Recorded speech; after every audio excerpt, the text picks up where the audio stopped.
கொண்டாள். நாங்கள் ஜெபம் பண்ணுகிற இடத்துக்கு போகையில் குறி சொல்ல ஏவுகிற ஆவியை கொண்டிருந்து குறி சொல்லுகிறதினால் தன் எஜமான்களுக்கு மிகுந்த ஆதாயத்தை உண்டாக்கின ஒரு பெண் எங்களுக்கு எதிர்பட்டாள். அவள் பவுலையும் எங்களையும் பின்தொடர்ந்து வந்து, இந்த மனுஷர் உன்னதமான தேவனுடைய ஊழியக்காரர், ரட்சிப்பின் வழியை நமக்கு அறிவிக்கிறவர்கள் என்று சத்தமிட்டாள். இப்படி அநேக நாள் செய்து கொண்டு வந்தாள்.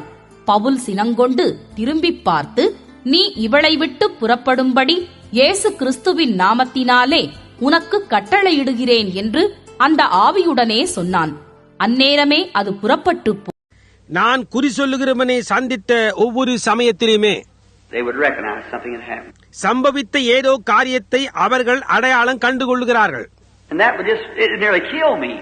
அது அப்படியே என்னை கொல்லுவது போன்றிருக்கிறது. For instance, one day my cousins and I was going down to a carnival grounds.